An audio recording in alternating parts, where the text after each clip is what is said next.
you know, uh, the mainstream narrative is that the climate skeptics are just the crazy deniers. But if you really debate one, and you can hear that they have sort of reasonable arguments, so it's a situation when the mainstream cannot win because either you give the skeptics some equal treatment, so you treat them as equals and you debate them, and then you validate their narrative, or and then you either agree with the skeptic, by which you are getting compromised in your community, or you just are defeated by the skeptic because he points to some little problems that the mainstream has, and then you lose too, so they don't want to debate anyone. Okay.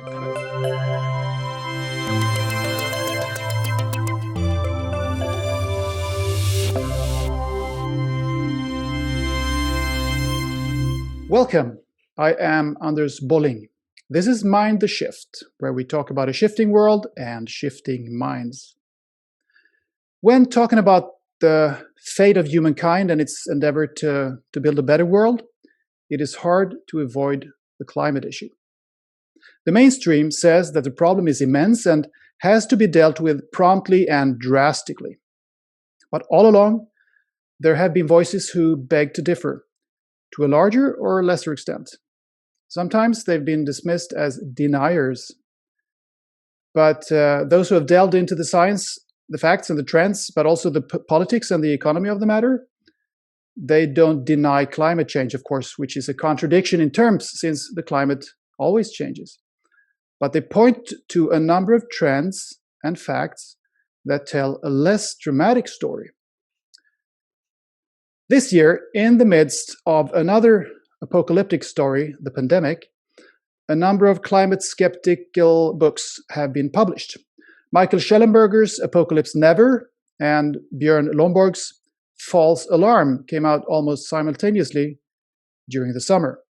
The third one is written by my guest today, Vitezslav Kremlik.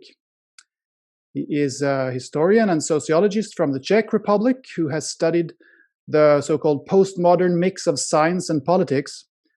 And Kremlik has a popular blog and is a frequent guest on Czech radio and TV shows where he discusses climate issues.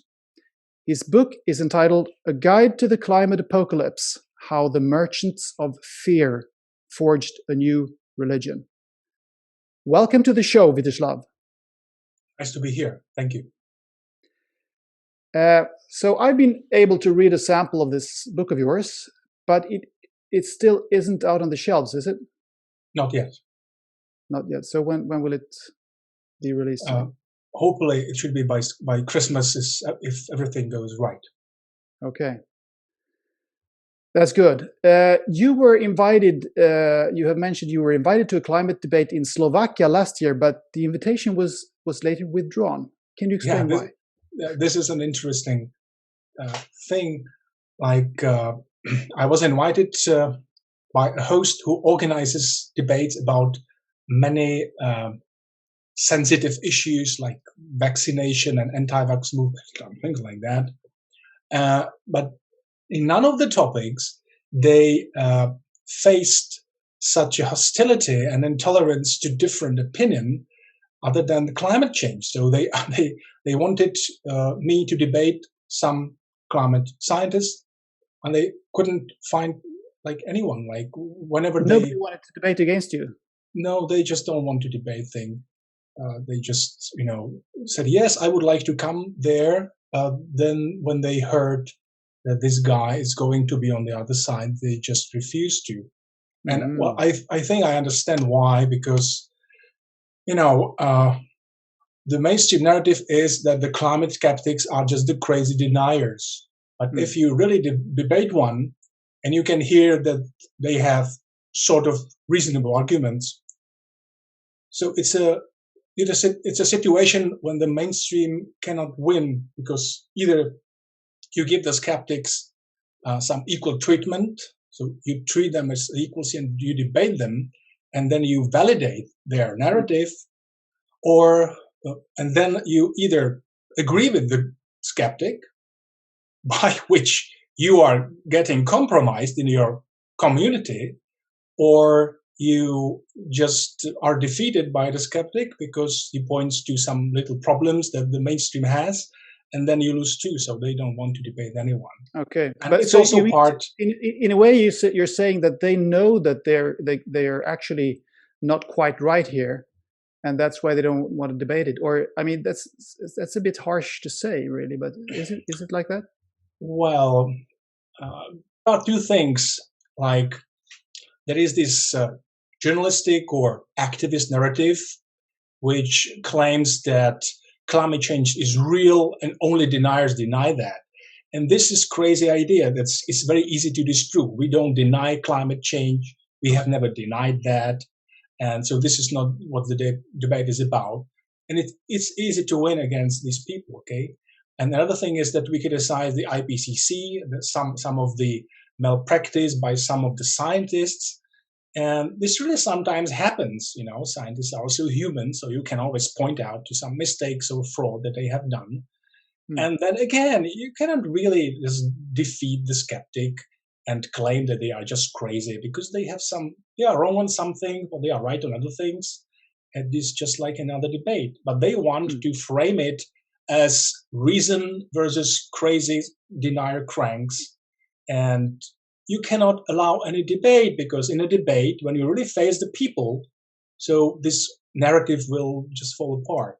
Yeah, because I mean, a true debate, an honest debate isn't really about winning or losing, is it? I mean, it's about learning things, in my worldview anyway. Yeah, from the other side, and growing together, if you want to be a bit philosophical about it. Yeah, the point is that most of the things between the alarmists and skeptics are quite complementary. That just doesn't mean that if skeptics are right on something, that doesn't mean that the alarmists are not right on anything. You could come to some sort of consensus, but that is not desirable either. Because, for example, if you look at the issue of nuclear power, right? So most climate skeptics are pro-nuclear because they want, on the cultural and on an economic level, the skeptics want economic growth, they want prosperity, so they will support any powerful source of energy. And some of the climate scientists also support nuclear, just few of them, because it's zero carbon power source. But the activists, they absolutely hate nuclear power. They will not allow that. This is an important issue. That's also what Michael Schellenberger writes about. That the real problem is not the debate between the activists and skeptics, is actually not very much about climate change in its core. It's about the issue of growth, the economic growth. Is it the right thing or is it the bad thing? If their top priority really was the climate change, they would support new nuclear power plants, and they would support new hydropower plants, new dams. But in the real fact, their priority is not climate change. It's the economy. They do not want economic growth. They have this Malthusian type of thinking that growth is like cancer, that it's disbalance. They see growth as disbalance. So in fact, the main obstacle in the path to real decrease in carbon dioxide emission, the real obstacle are not the, quote, deniers, unquote. It's not the deniers who are the obstacle. It is the green movement. Because of the green movement, not a single hydropower dam was built in the US since 1990. Because of them, no nuclear power plants are built anywhere in the Western world. But these are the only two powerful sources of energy that have virtually zero carbon footprint. And the Greenpeace people are in the way of that. So that's this kind also of shows, ironic, you might say. It's a paradox, and this whole debate is full of paradoxes.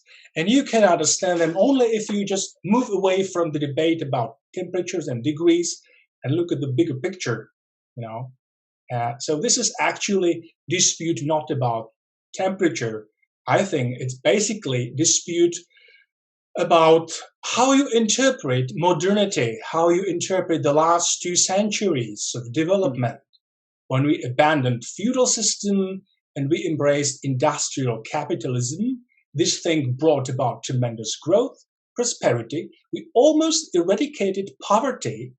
This is unbelievable. Like in the last 50 years, in the extreme poverty, it used to be about 40 or 50% of global population in the middle of the 20th century. And now it's just about 10% of global population who live in extreme poverty. This is happening. This is amazing progress, okay? But there are some people who say that economic growth is not a good thing because it does have some side effects and there is some pollution or something like that, and they want to stop that. And this is the dispute. How do we interpret the last 2 centuries? Is it the story of progress, or is it the story of environmental and climatic holocaust? How do you, there are two conflicting narratives about society. There were some Swedish authors who wrote a book called The Doomsday Clock, I think it was called. But anyway, they were talking about the doomsday industry, a doomsday industry that sounds like what you're talking about. So it's these people, or you talk about the merchants of fear, of course, that they're using climate issue as a means to criticize actually modernity and industrialization and all those things. Is that what you're saying? Yeah, this is what I think. Okay. And you can see that even recently you have had these things like Greta Thunberg and her attitude to like that we should be ashamed, and these millennials who think that the post-war boomer generation, this older generation, that they should be ashamed because they destroy the planet, But actually, if you look at the economy, so after World War II, the global economy experienced something that is called the Great Acceleration, by which we mean Great Acceleration of economy. And the prosperity that was in England in the late 19th century suddenly became a global phenomenon. This is why poverty is on the verge of almost being eradicated. Okay? So this is what the post-war boomer generation achieved. These people, this generation who fought in the war and they had to rebuild this world, they built with their hard work something amazing. It's a miracle. If you look at 1,000 of years of human experience with civilization, so this is amazing. We have actually liberated ourselves from the Malthusian trap of constant cycles of famine and malnutrition, and we have liberated ourselves. And now, and this is what I call the greatest paradox of all, now the generation that has been liberated from all this suffering, so they are complaining like, oh, damn, we have to live in this dirty consumer civilization, this awful consumerist materialism, and they complain about that in the cafe, but they have a cafe that costs, I don't know, half of laborers' weekly wage, okay? They sit in their luxury cafes and they complain about how this system is awful. Yeah. This is the paradox. The young always complained about what their parents and grandparents have done, obviously. But that is true. Yeah, I get what you're saying, and you have an interesting point. I really think, of course, then if climate change were as serious as these people claim, then what you're saying wouldn't be worth as much, of course, because then it wouldn't be sustainable. So then we would have to criticize it anyway. In spite of the fact that it's taken us out of poverty, if it were as dangerous as they say, like, if we don't squeeze the emissions to zero within 20 years, we will all die. Then, it's a different story, of course, but then naturally you don't believe that. So if this was the case, however, you would need to embrace all powerful zero carbon sources like nuclear power, which they don't, right? That's true. So that's their contradiction. that's what Schellenberger says, they don't want nuclear because if you just take this technical solution, then you don't need to rebuild the whole social system. Then you wouldn't need to destroy this whole social system of modernity. You wouldn't have to it's fascinating. Reform everything. Right?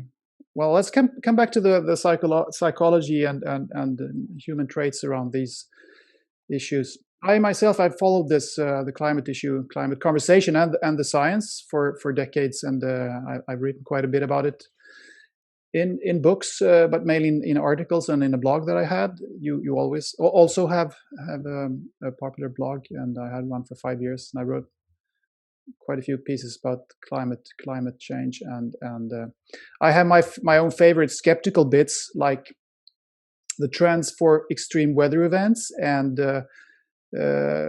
false concepts like climate refugees that aren't really a thing.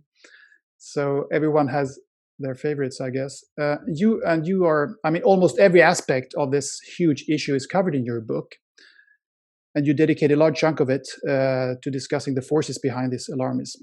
And I was thinking on beforehand that I shouldn't ask too much about the technical issues or the scientific issues, but maybe many of the listeners aren't as they don't know as much about the actual facts as maybe you and I do. So let's dive a little bit into that anyway, and let's start off with what is at the core here: the Earth's temperature.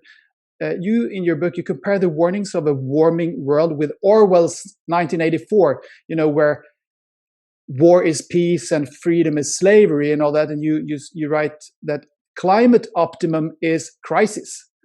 So, and you stress, of course, that warmth is better than cold, which is easy to agree with.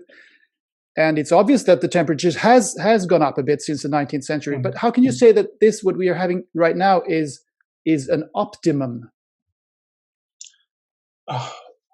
Well, even the official models of climate change agree that the warming up to now has been mostly beneficial to the global economy, and that even future about 1 or 2 degrees will still be beneficial to the global economy. And even some more warming would be beneficial, but there will be differences in different countries according to how far from equator you are. So even according to the official data, this is still the optimum. What I like to use is the reference to the Bond event. This is a climate change cycle that has some 1,500 years. And in this cycle, some cooling periods come back. We're not really sure why. Some solar changes in some Earth parameters. It's not quite clear yet. But Earth climate did have similar cycle even in the last ice age, like in the last glacial, when it was called differently. So this is a stable feature of the Earth system. It fluctuates ups and down. It cools and warms and cools and warms. And the most recent cold period was between the end of Middle Ages and the 19th century. It is called Little Ice Age. It was a very tiny ice age. And this is what ended in the 19th century. So we are coming back to the warmth that we did have in Middle Ages or the Roman period and so on.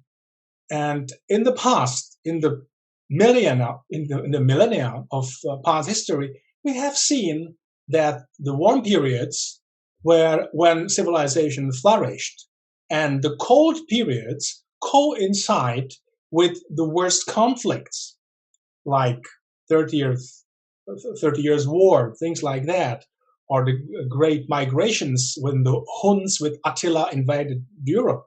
These large migrations usually were started by cooling, which led to some local climate change, and the people had to either adapt or to move somewhere else because of the agriculture had problems, And these crises always appeared during the cold times, not during the warm times. So this is opposite to the narrative that you This hear is today. actually the opposite of what we hear now. This is what surprises me, because this is how I started. I just studied. I was interested in how these climate changes in the past affected human migrations, and this is what I learned. And then I watch the news, and then they tell me the exact opposite, and I'm just flabbergasted. What the hell is happening? So this is where I started debating this. But the point is that 19th century, okay, so this Bond event ends and it starts warming again. At the same time, you have Industrial Revolution, when people burn coal and they emit greenhouse gases. And this happens at the same time. So you basically don't know which is the reason, which is the cause and effect, and which is just a false correlation, which is just this. So this is coincidence, basically. Coincidence. So you cannot be really sure which one is which, and people decide according to their cultural and economical beliefs what they want to believe. Data is not that much clear. I can tell you some things are certain. We know that the temperatures now are sort of similar to the Middle Ages, maybe a little bit warmer, maybe a little tiny bit colder, but it's basically quite similar. There are some things that are certain, but just because there is a lot of uncertainty, so this is why they often speak about consensus, because you always appeal to a consensus when things are not clear. You never hear there is a scientific consensus that 2 + 2 = 4. You never hear that. No. Just know this. So. That's true. Well, this thing about the Little Ice Age is really fascinating. I've also been intrigued by why this isn't pointed out more in the discussions, because, well, this is only audio, so we don't have any charts to show the audience here. But if I just try to explain how it looks, it goes up, as you say, from the middle of the 19th century. The graph goes up slightly, and particularly from 1910 to 1940, it goes up quite a bit, and then it's flat or actually going a little bit down until about 1980, and then it starts increasing a little bit more clearly. So the first increase there the first increases, or the first period of increase, couldn't really have that much to do with carbon dioxide in my worldview, and I guess in yours too, because I mean, it was just simply too little at that time, too little emissions. So it must be a rebound from the Little Ice Age. It couldn't be anything else, could it?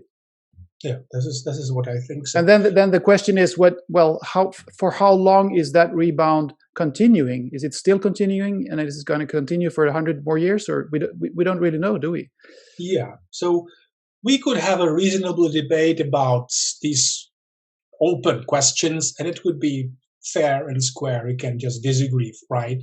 But the problem is that this became political, and you can see the emotions of hatred against the system, and people dislike capitalism, and this bad weather is caused by capitalism, and this is where the emotion comes from. And then you cannot have a reasonable debate.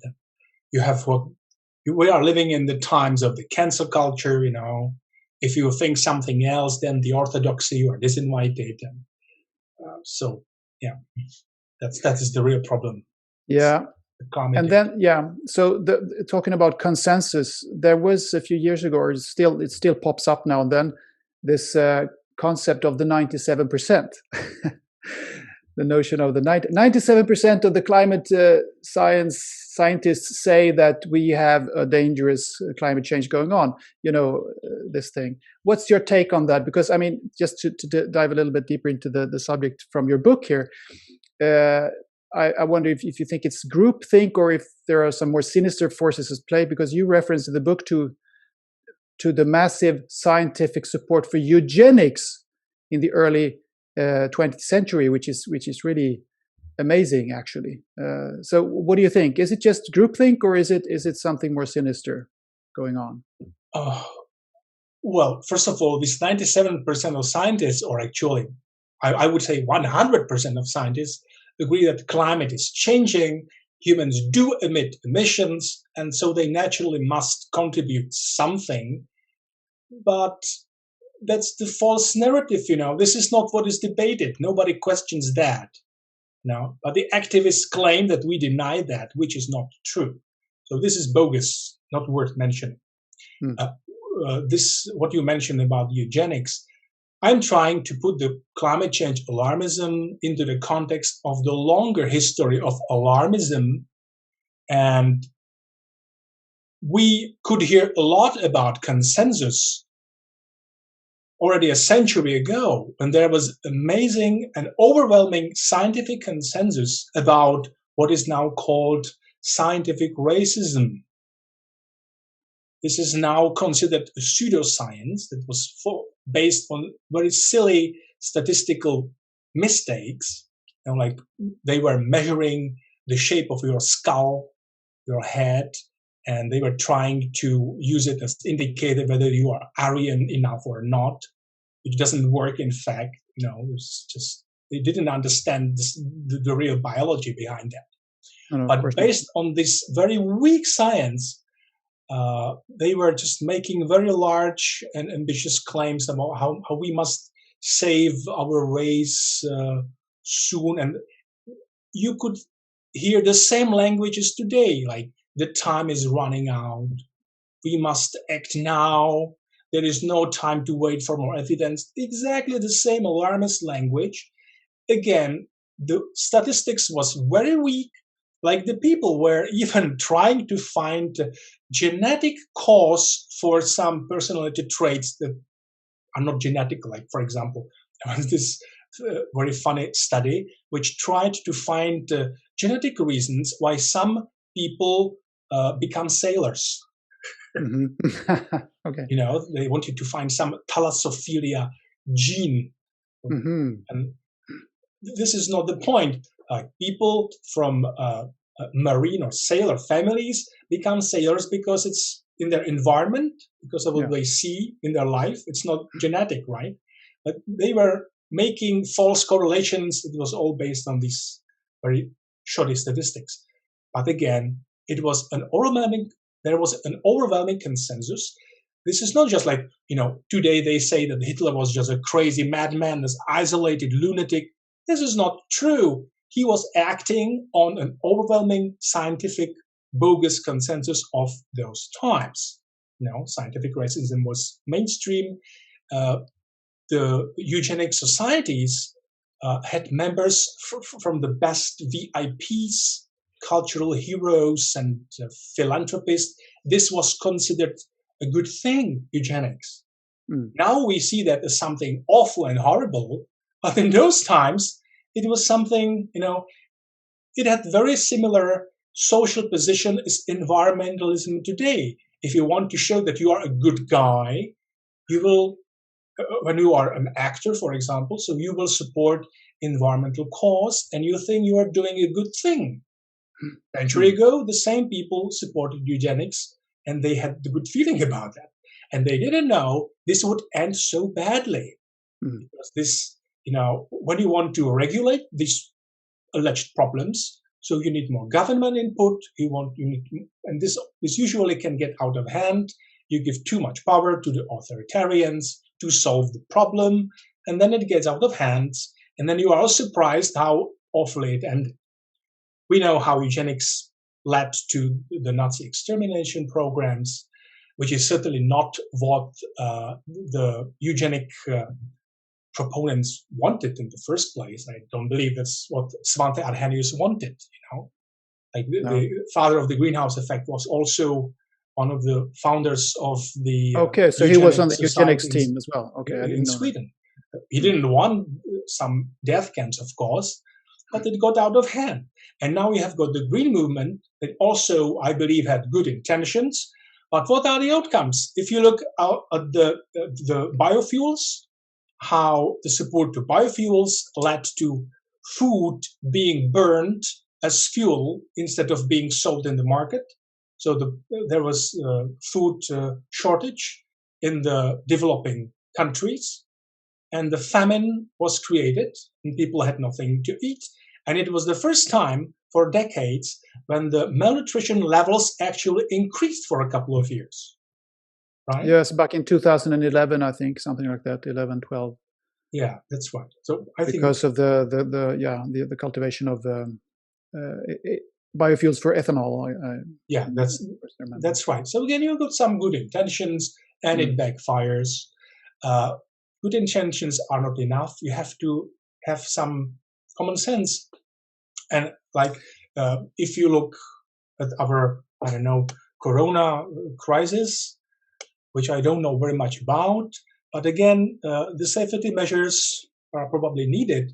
But again, they backfire, and because of the lockdowns and economic closures, it is expected that in poor countries, the malnutrition and poverty levels will rise up to the levels we haven't seen for 20 years, right? So again, you have got good intentions, but people will suffer because you didn't think it through. Well, you have good intentions, maybe, but it's lousy science, and it's actually in this case. Well, when you talk about COVID-19, I was going to ask you about that, but you start talking about it now, which is excellent, because I wonder what's your take on this. There is still, I mean, there is not that enormous consensus around the COVID-19 thing because it's so new. It's just happened. So there are actually quite a lot of epidemiologists and other scientists that are against lockdowns, for instance. But it seems as if the politicians all over the world, like, I mean, it's really fascinating to see how quickly almost every country decided to act in the same way, to put in place very, very harsh measures, like mandatory face masks and lockdowns, without having the scientific grounds for this, actually. So I think it's. But how, if you compare this to the climate debate, where do you see similarities and where do you see differences? I haven't studied so much about it as about climate change, so I'm not sure. I just wanted to point out that the precautionary principle in all these cases can really backfire. And the people who think that you cannot do anything wrong by being a little bit careful, it's not true. Well, a little bit careful, but I mean, yeah, but they're not being often, a little bit careful, they're being a lot careful. It's often when you don't balance the costs and benefits, so we can do more harm than good by these precautionary measures. And the same thing is with climate change.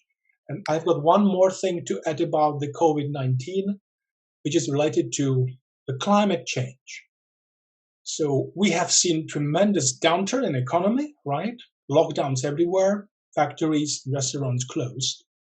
So the green people, I don't mean the extraterrestrials, I mean the green people. So yes. So the green people believe that this would bring an amazing good thing, like each cloud has a silver lining, this kind of speech. They believe that this crisis would bring salvation of climate, that emissions would go down and climate change would be saved. Well, it's not happening. It's not happening. If you look at how the carbon dioxide levels are measured, the Mauna Loa in Hawaii, there were measurements for since the level, the momentaneous level in the atmosphere. They measure it every year, and it still has risen since last year. Okay, and it still is rising. And the reason why this economic downturn is not even visible there, it's not even visible in the data. And you know why? Because most of the fluctuation between seasons is through it's the natural cycle, it's the natural reasons. And only the little tiny tip of the curve is the human input. So this is why you cannot see that. Okay. So you mean to say that even in 2 or 3 years from now, we wouldn't see a downturn on that graph, the Mauna Loa graph? Hardly ever, because we still add something. We haven't reached emissions to zero. We just lowered our emissions to the level that was a couple of years ago the normal. Yeah, but even now it's still higher than 20 years ago, right? Yeah. So just these are the things that Björn. Yeah, sorry. Go ahead. So you just put it together. This is supposed to be the greatest economic a recession since World War II, maybe, who knows? And really, people lose their livelihoods, their businesses are closed, people become jobless, which is fine because people in the poor countries, they will die of hunger, right? Just they have a bigger problem than we. Everything's relative.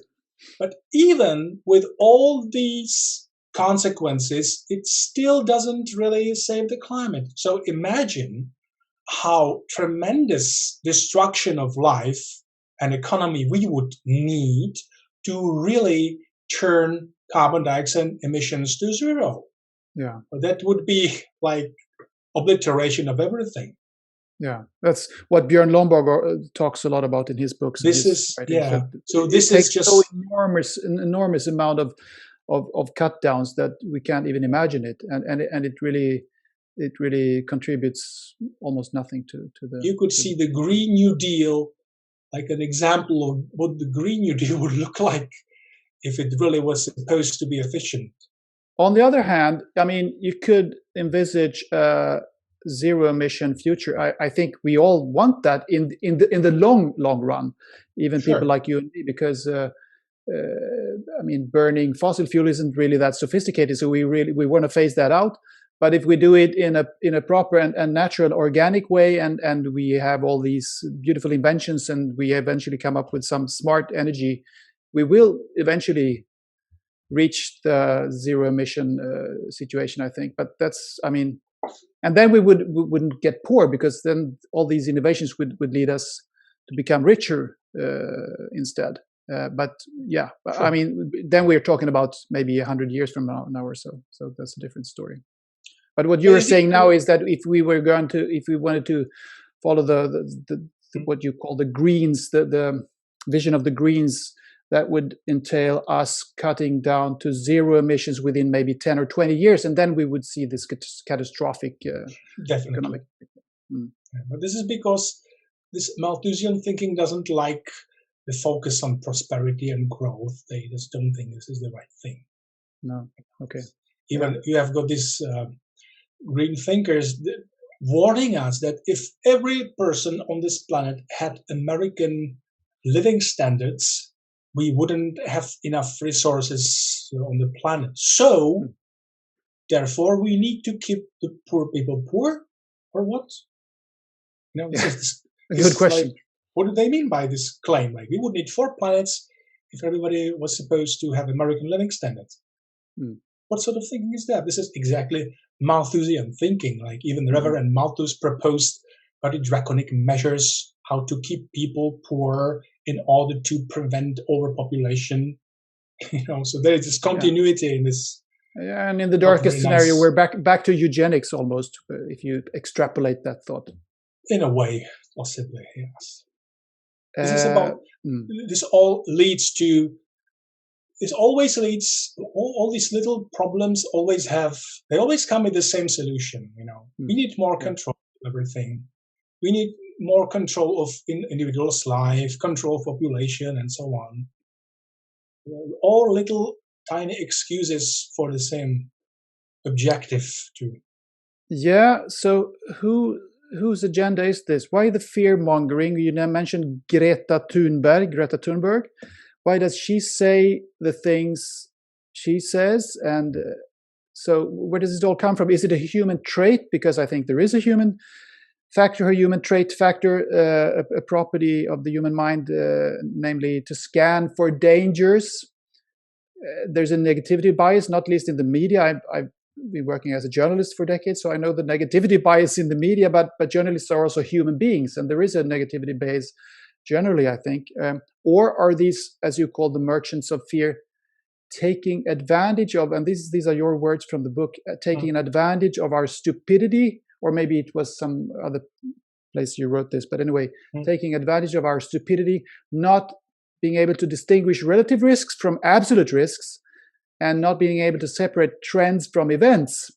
And if so, in that case, do the merchants do this wittingly, and what is then their agenda?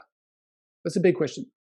Well, I would like to say that this is not about a conspiracy theory. This is about things that we know that have always been here. Like this is just a new version of the ancient thing. This is like, it is a bad weather outside, so the god is angry with us. There is a storm. It means that a witch has caused that, so we must burn the witch. He caused the hailstorm. Or we have sinned. We are sinners, so this is nature's wrath or God's wrath. So weather and natural disasters have always been used as a tool for social control since forever. By whom? By whom? By the people who run the world, by the ruling class. They need to use our fear to keep the population under control. This is not a new thing. The new thing is that we thought that we have got rid of that, and now it's the superstition that we have got rid of that, but now it's coming back, and it's disguised as if it was science. But it's the whole thing. It's the old thing. Like but the people Aztecs, who are afraid. I mean, you're talking about the guys who are ruling countries and ruling things, but the people who are scared are ordinary people. Like, I mean, Greta Thunberg, you might say that she's not an ordinary person, but there are millions of people out there who are really afraid.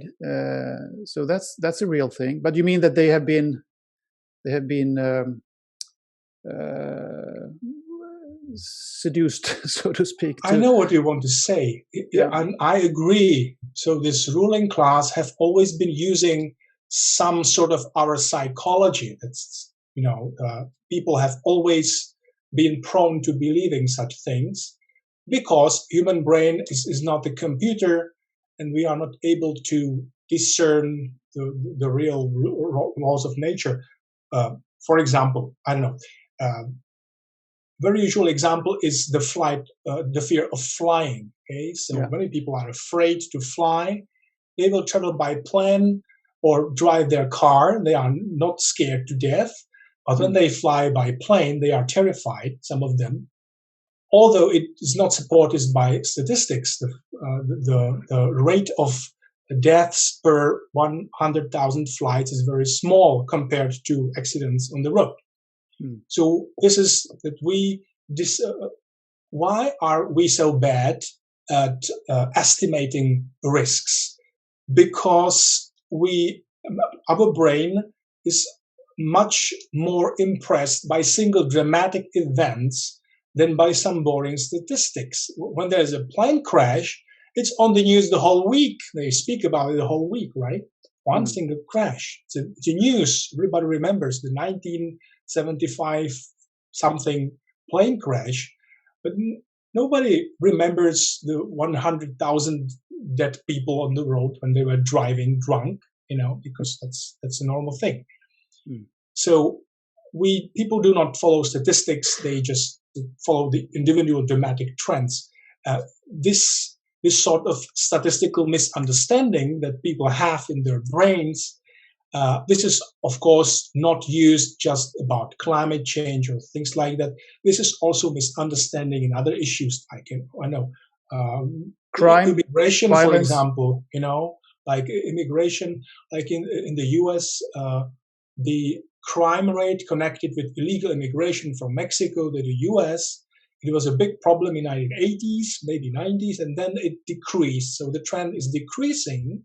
This is not such a big problem as it was in the past, but still you can take some terrible crime that happened last year, and you can point out that, and people will be thinking that it still is a problem, or they will think that the problem is rising, although it's falling. People focus on dramatic events, just like with weather. This is the most atrocious form of misinformation by the climate activists, that they point out to a storm or a tornado or something, and they say, "Look, it's climate change. It's cause."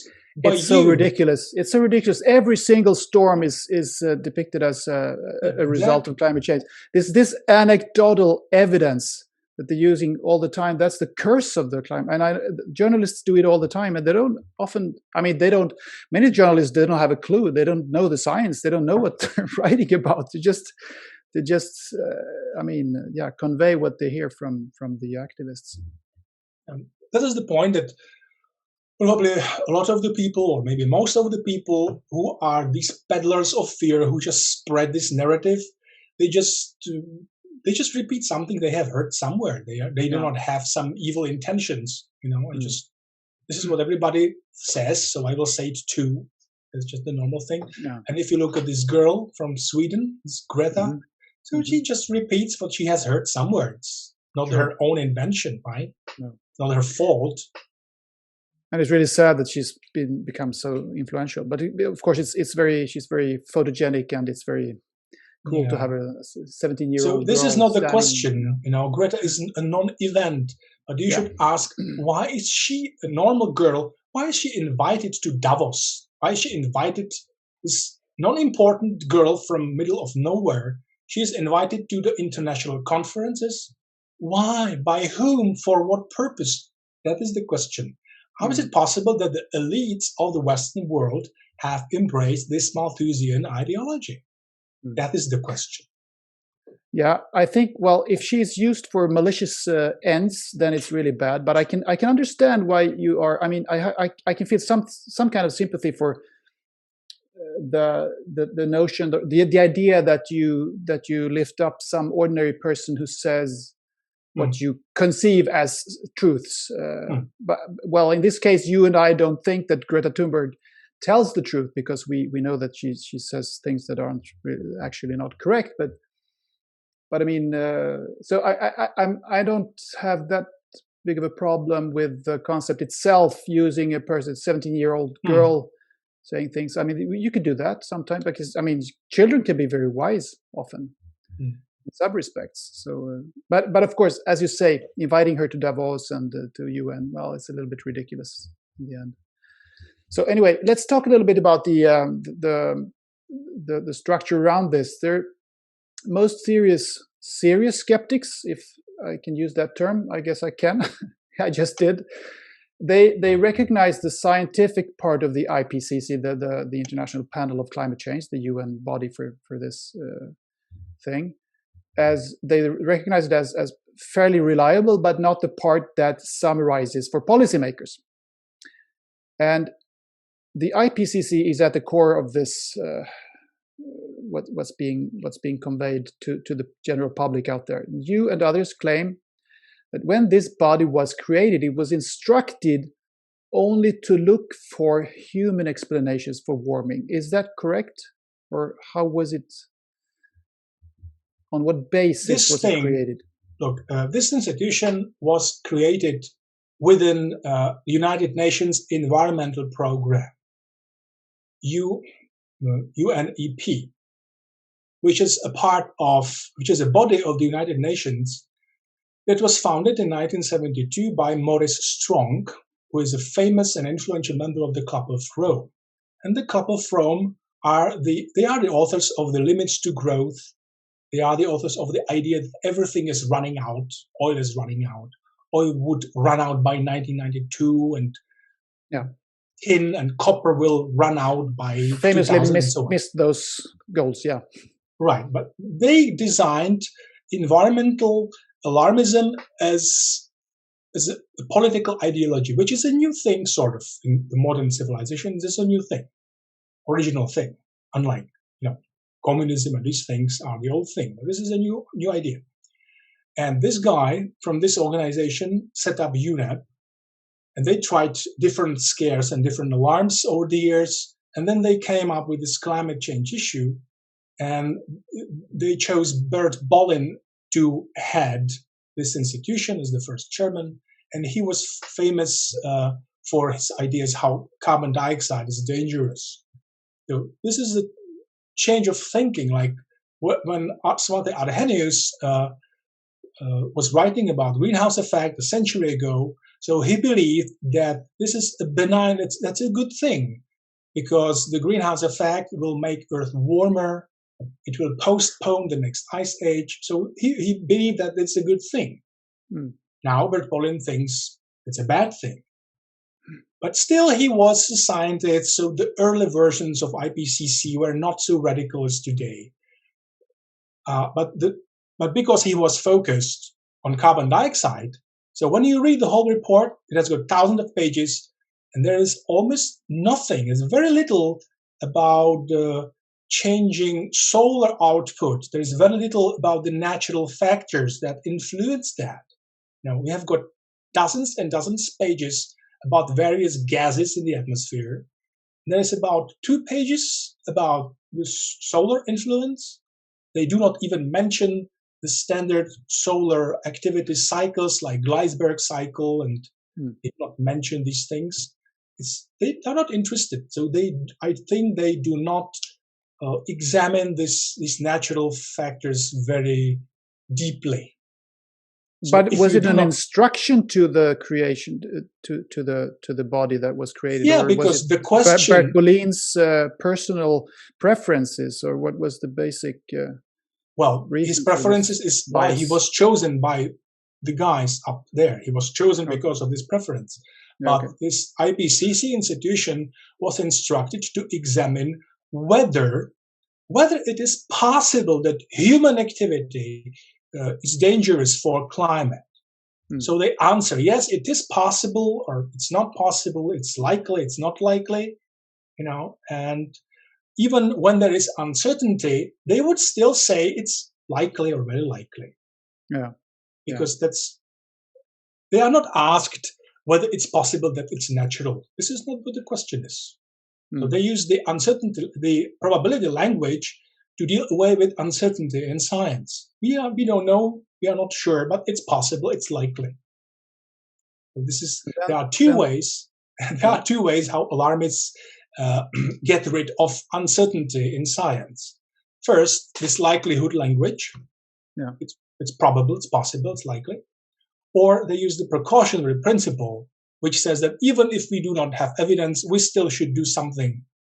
You shouldn't wait for any evidence. Evidence doesn't matter. So, well, you could do that. You could have that approach towards, for instance, an asteroid colliding with the Earth, because that's that's very, very likely to happen within a few hundred years, I guess. So why not prepare for that? Yeah, exactly. So this is chosen. Somebody chose that this would be the priority. Like there are many fears and problems and dangers around the world, but somebody always chooses what is the priority, and this has become a priority because this climate change issue very nicely allows you to put together all elements of all little tiny environmental causes and social causes and tie them together neatly in one story, which says that the Western society is bad. It also allows you to look at various types of pollution and just very nice package.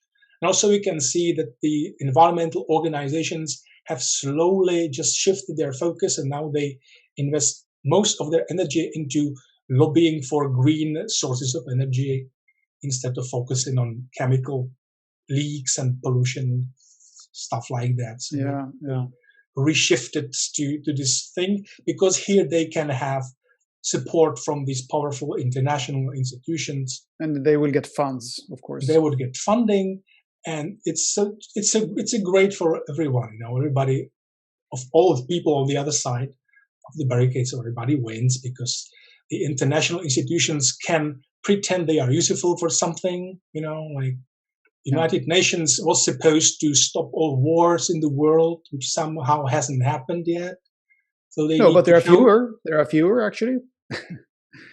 They have. That's also a trend that is not very, very well recognized. But the trend, the war trend, is actually going down. Anyway, that's a sidetrack. Hopefully, yeah. So they need to show that they are important and useful. Well, this is maybe at the core also here that people have a need for some collective narrative, some narrative that combines all the bad things that the people are worried about in the world. And if you can focus everything on the climate change thing, then it makes things easier. It makes life easier for people who quote unquote want to be worried, because the fact of the matter is that there has never been information has never been never before been as massive as it is today, which is obvious if you think about it. And it's never been as easy for someone like yourself or me to find the facts without having to trust the official sources. But that doesn't seem to help very much, does it? Or I mean, maybe the information is too massive. What's your take on that? Well, the thing is that although the information, thanks to internet, has never been easier to access, you can be the armchair scientist and study the latest scientific research from your living room. It's easy. But most people don't do that. Like most people, if you make a poll, public opinion, a poll of something, so most of the people questioned have never done the research. Many people just quote something from the Facebook because it's funny, and they just don't dig into the scientific research journals to check that. So most people do not do this. So it's just about some individuals who have free time and are interested, but it still will be a tiny minority. Yeah, but 30 years ago, it wasn't possible at all. So, I mean, you couldn't even be an armchair scientist 30 years ago. That's true. The point is that most people from the public still make their decision without the knowledge of any data at all. I think that most people just decide whom to trust based on their political and cultural orientation, because you want to believe something and you don't want to believe something. When you are left-leaning person, you are worried about these dark sides of capitalism, and you are prepared to believe that capitalist system destroys the planet, because that's something you have already believed in the past. So you will not examine claims like that, because it's likely to be true from your point of view. Why examine something that fits into your belief system, right? This is how most people view this. You even have some sociological research confirming that the difference between alarmists and skeptics is not in their knowledge. It's not like that alarmists are more knowledgeable about science. This is not true. No. In the research that was made by Dan Kahan from the Yale University, they have got this cultural cognition project. It's a very nice one. And they saw that actually the people who have the best command of general science, the best general knowledge, among those people, the polarization was actually the biggest, because it is not, the difference is cultural. It's not about that, deniers don't know the science, so they are superstitious. No. It is not like that. That's not true. No, that's interesting. And I believe what you're saying. So what about, what about what's actually happening on the ground, so to speak,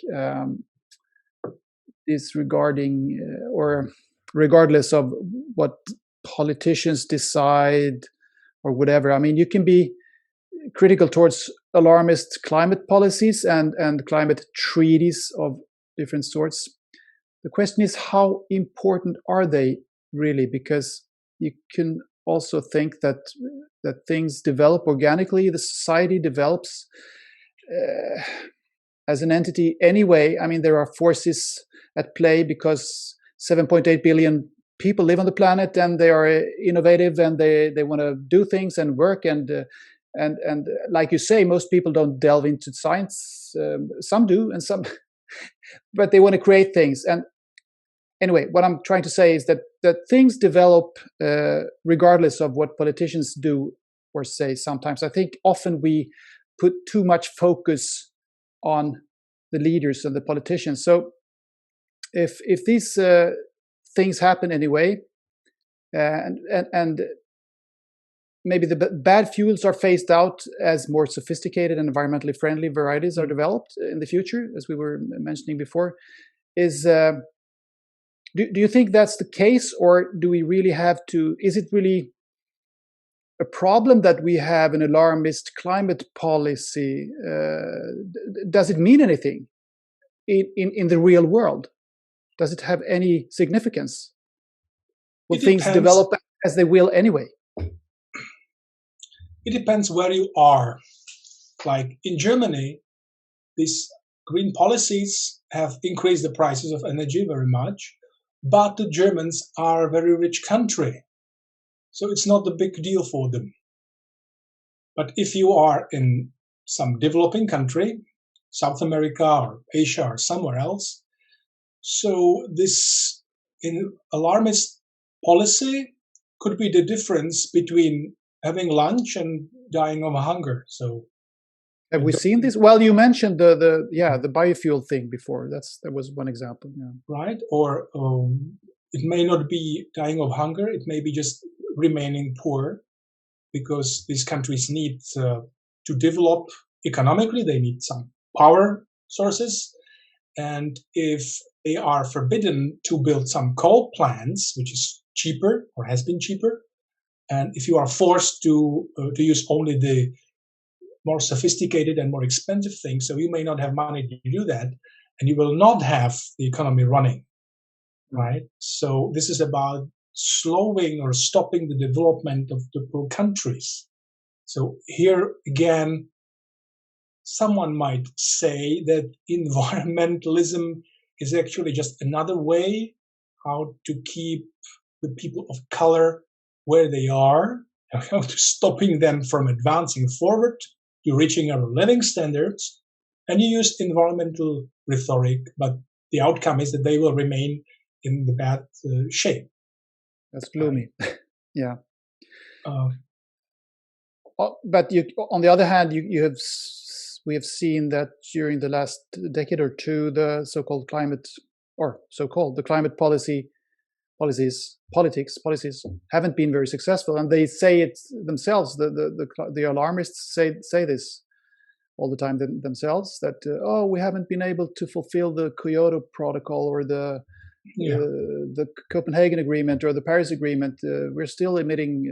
So I mean, it seems to things seem to just go on the way they have anyway, or more or less. And then slowly there are some inventions and developments when it comes to energy systems, and there are solar panels being developed and all kinds of other kinds of energy sources, which they would have been anyway, perhaps. I mean, yes, even without these incentives that the politicians want to put on them.